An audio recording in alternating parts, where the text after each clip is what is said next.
collection does an excellent job in showcasing that we have diverse styles, diverse opinions within the Black community. We started dandyism, we can dress preppy, we can do great tailoring. This collection is out of your budget and that's why you're upset. That's a totally different conversation to have. But in this day and age where we have brands like American Eagle pushing eugenics with Sweeney, it's even more important to be able to have this type of representation as a part of American culture. And having a major fashion brand like Ralph Lauren doing this is giving it exactly the amount of visibility that it needs to get. Before you guys get on here with your thought pieces, actually think about people that live outside of your bubble. Hello everybody, welcome back to my channel. I'm Camille, your internet big sister, where personal growth meets leveling up in style with substance and soul at the center. I also want to take this moment to say thank you because I just surpassed 500 subscribers on YouTube. So welcome everybody, and let's keep going and let's get to 1,000. Imagine? I can. So I want to talk about the Oak Bluffs campaign by Ralph Lauren, which has created a lot of controversy and conversation on the internet, and how this also ties into the controversy around the American Eagle ad featuring Sweeney, which has garnered a lot of attention, being very culturally insensitive in terms of the messaging. And really, these two campaigns have been grabbing a lot of attention. Ralph Lauren's Oak Bluffs campaign was launched in July, and it really showcases a collection inspired by the tailored styling in the culture of historically Black colleges, so that being Spelman and Morehouse. And it helps create a lot of visibility in a certain part of the Black community, and it took place in Martha's Vineyard, Massachusetts. And it really does a deep dive on not only the collection, but how it represents the deep history of Black people on this island. So for further context, Oak Bluffs has been a haven for Black vacationers since, I would say, the early 1900s. So in 1912, I believe, Charles and Henrietta Shearer opened Shearer Cottage, which is one of the first inns on the island, which welcomes Black guests when segregation closed so many doors. And a beach called Inkwell Beach became the gathering place, right? So there was a lot of morning swims. There was a lot of health and wellness. There was a lot of emphasis on the soft and slow living, which is what we are all seeing on social media, especially and particularly amongst Black women. And that's where the lineage of this campaign really starts to set in stone. And Ralph Lauren dropped this campaign in, I want to say mid to late July of 2025 of this year. And he had an all Black creative team. And he also created a short film that screened and highlighted Martha's Vineyard. And there were so many gems of wisdom and history that were pulled out of these archives and living rooms and classrooms. So really, it's almost as if you're watching a mood board of Black excellence, but in a 22-minute film. Ralph Lauren's creative director, I believe his name is James Jeter, who's also a Morehouse alumni, basically framed Oak Bluffs as a safe space. And it's a hidden story that the world doesn't know, but should. And I think in 2025, this is the perfect time to highlight and showcase these stories surrounding and regarding Black excellence.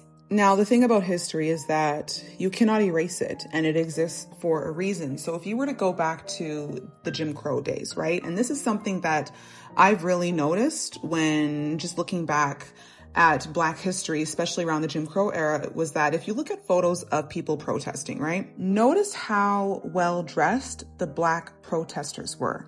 And they did this very strategically because they wanted to use them being and showing up well dressed as a way to challenge those racial stereotypes, as well as assert the fact that, hey, look, we are worthy and deserving of being respected.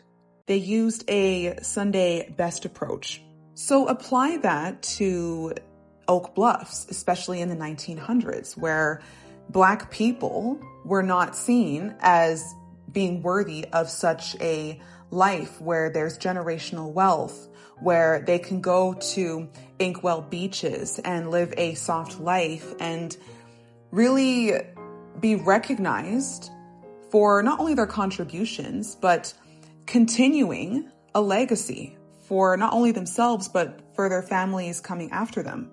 It really also catered to that Black dandyism, right? So it's a cultural movement where style and dress is being used to express an identity. And this is something that is very close to me as well. And I don't want to make this about myself, but I'll share a little bit of bits of information about how this relates to me. Is that, first off, my mother's Black and my dad's white. And growing up, I loved dressing up because that was my way of expressing myself.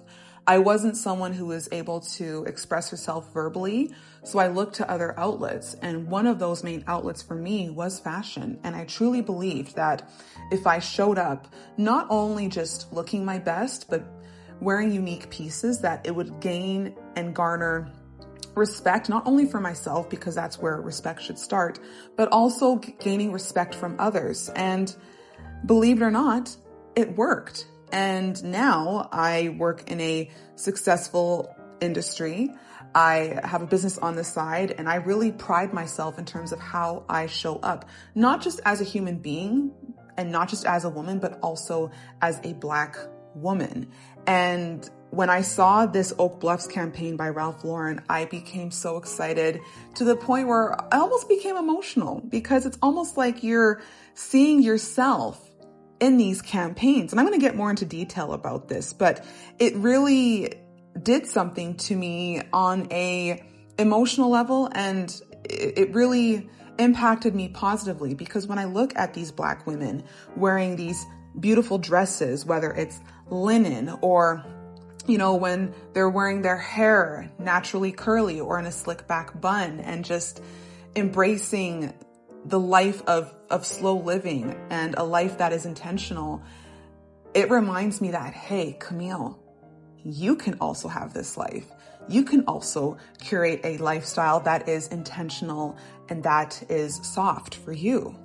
And I also saw my Black mom do this, right? My mother is a Black woman who is very educated. She really made her mark in terms of who she is, and she has left behind a legacy and an example of how I should show up. Anyways, I'm getting carried away. Let's go back on topic here. So this campaign really captures Black excellence outside of the usual highlight reel. It's not just athletes, it's not rappers, it's not ballers and entertainers, okay? And quite frankly, that kind of imagery, it doesn't represent me. If I'm being honest with you as well as with myself, I don't wish to categorize myself in that area. Whereas in this campaign, we see entrepreneurs, educators, public servants, retirees, and 3-generation homeowners. It's basically a lineage woven into porch culture as a language of design. It's innovative. It's world building around community instead of just that trend hopping as what we are seeing on social media. It highlights career success and confidence without having to shout it from the rooftops, because the wealth being portrayed here, it looks timeless. It has legacy, and the keys are being passed down right down to the logos. Because when you think of Ralph Lauren, you think of quality. Yes, it's on the more pricier side.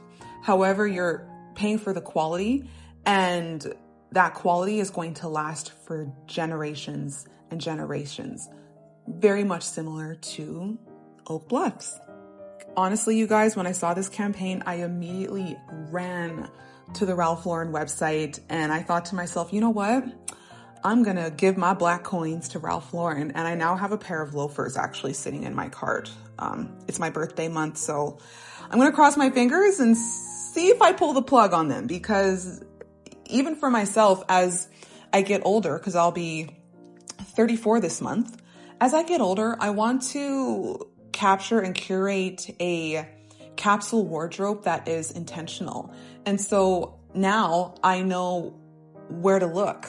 I know what imagery to add to my mood board, and I can pull that directly from this Ralph Lauren campaign. Oh, I'm so happy I saw this campaign. You guys have no idea what this is doing to me. Like, I get so excited just talking and thinking about this. And I think this campaign is very important for Black women, especially because Black women need to be shown examples of what it looks like to have rest, to embark in their own joy as well as creating it. And the Black soft life, understand, is not a form of escapism. It's a strategy. So it's showing, let's say, a Sunday with your aunties on the veranda. It's showing a sunrise dip in the Inkwell Beach. It's showing a quiet moment at the library. And seeing these types of images really can heal the nervous system shaped by grind culture and the constant cycle of news and mainstream information filled with lies that is constantly being fed to us. This is a reframe of wellness, which is communal. It's not performative. And those images of those families at Inkwell Beach really hit different because it's like, well, wait a minute. How come I've never seen these photos before?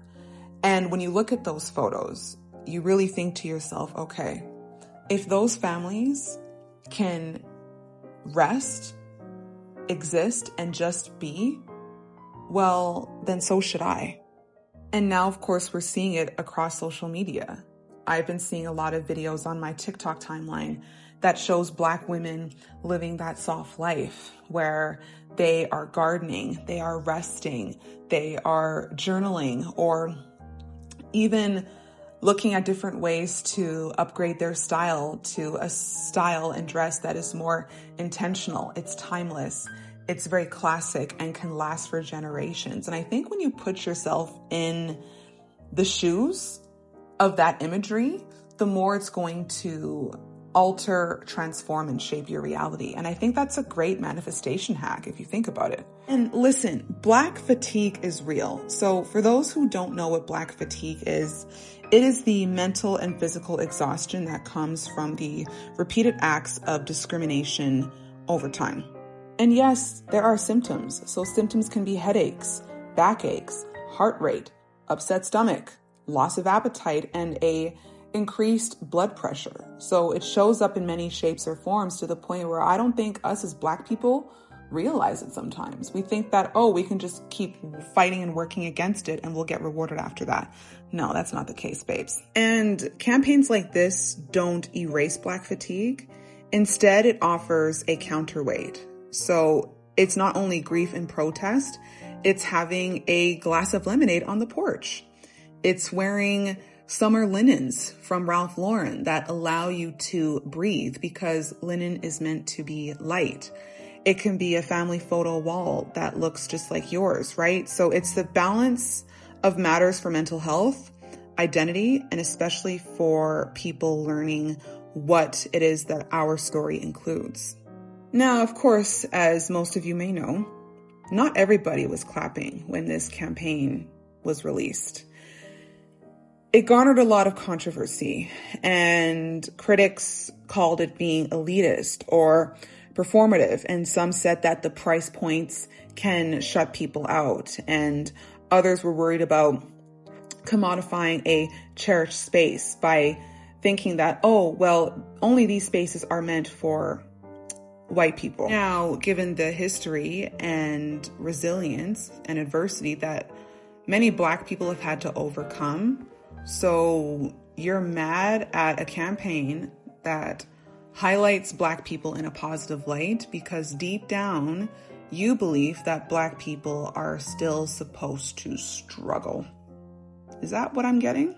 And these are comments that are coming from people who more than likely stole Ralph Lauren polos back in the day because according to them, they couldn't afford to buy it. And this once again proves that Blackness is not a monolith. There are wealthy Black families.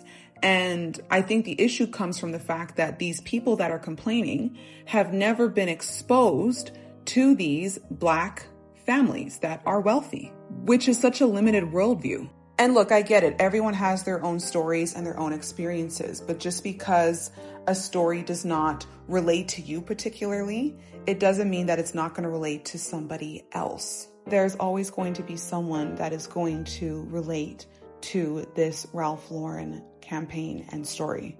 And these types of stories deserve to be shared and told. And another thing I want to point out too is that a lot of Black people, when it comes to designer, they love to buy Louis Vuitton, Chanel, Hermes, Christian Dior, okay? But tell me, have any of those brands highlighted or shared stories or campaigns where it's all Black people, right down to the creative team? Don't worry, I'll wait. And Ralph Lauren's brand strictly focuses on class. Now, class should not have a color.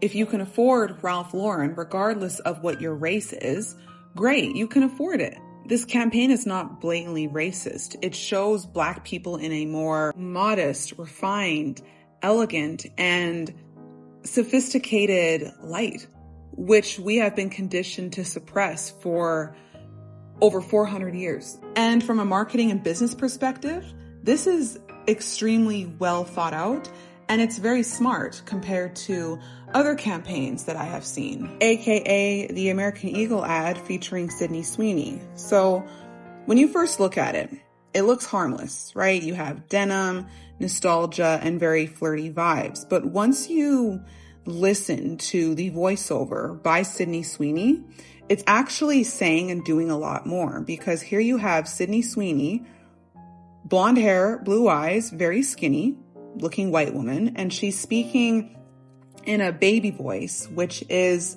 styled as the archetype of the all-American girl, which is, like I said before, blonde hair, blue eyes, smiling sweetly while saying great genes, which is a pun that leads to great genes in our DNA. So it's not just about selling denim.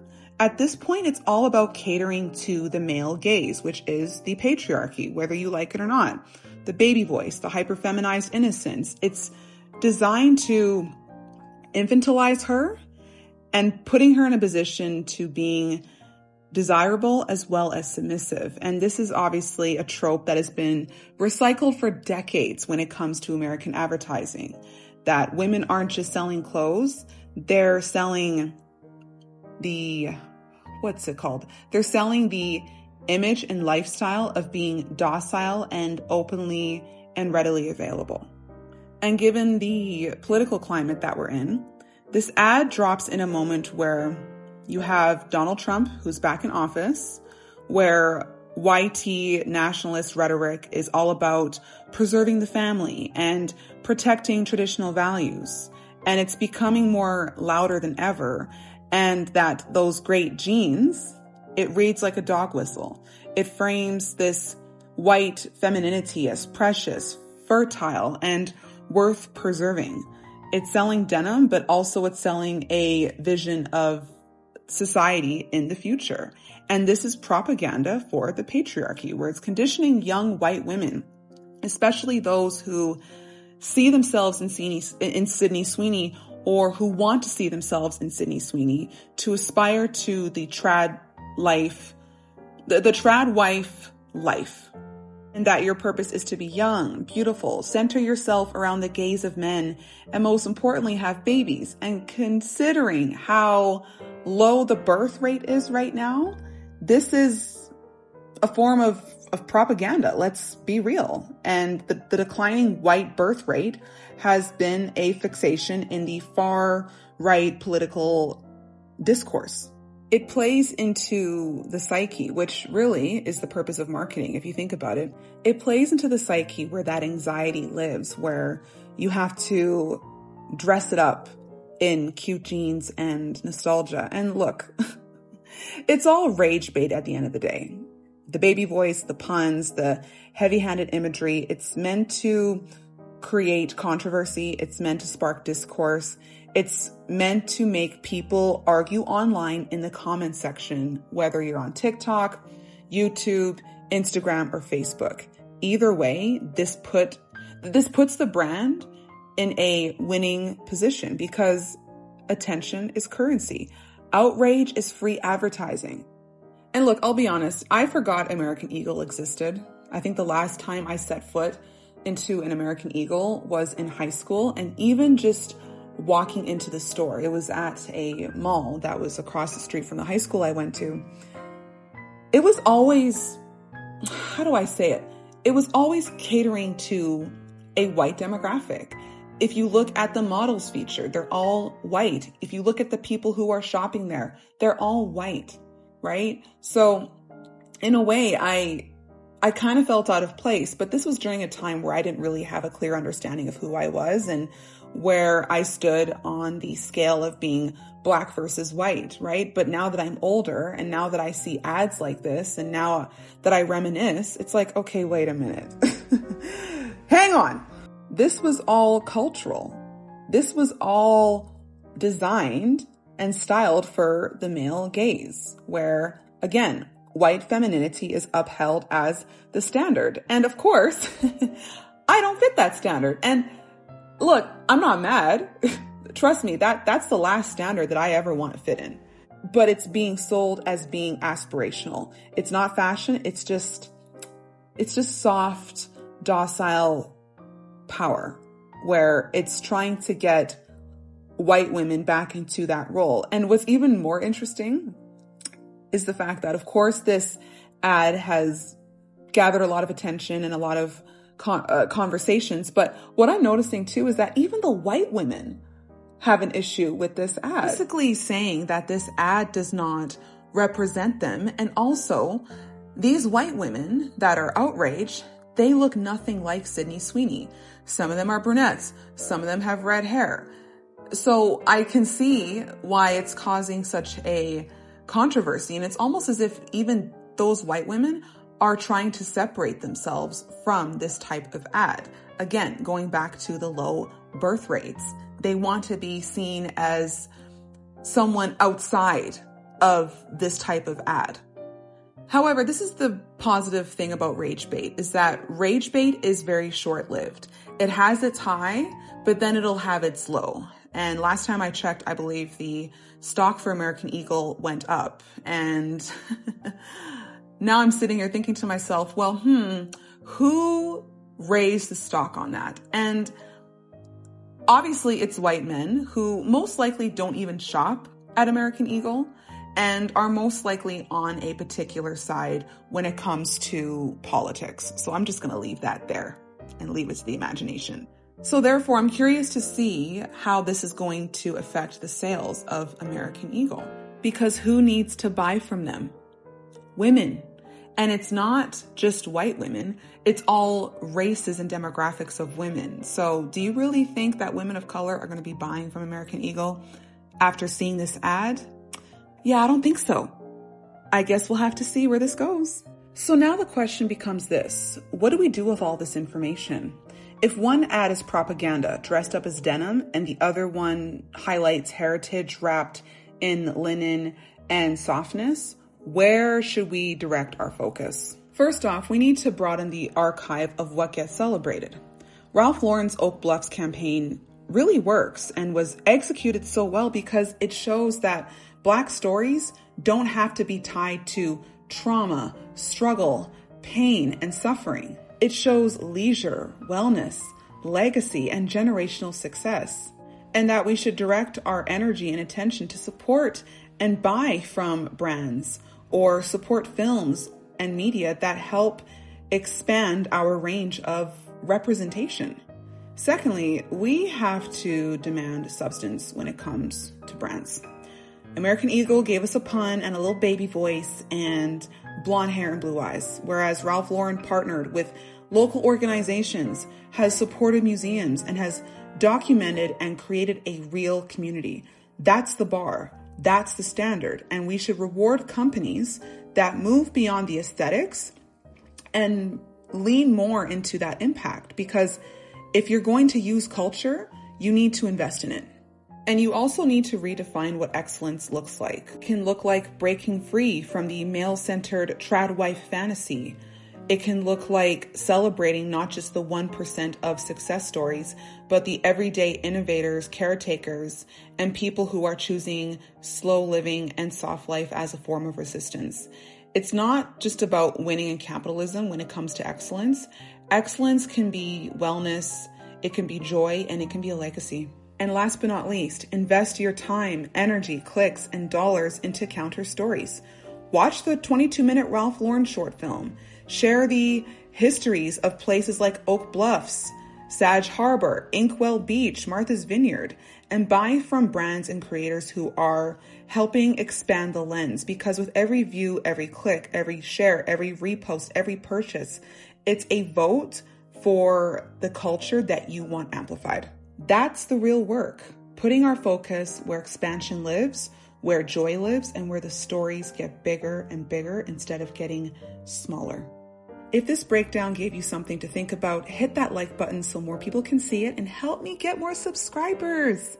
Also, drop a comment with your take. Do you think campaigns like Ralph Lauren's are the future, or do you think that they're just another brand play? I would love to hear your perspective. And of course, subscribe for more breakdowns, more stories, and more content around personal development and leveling up.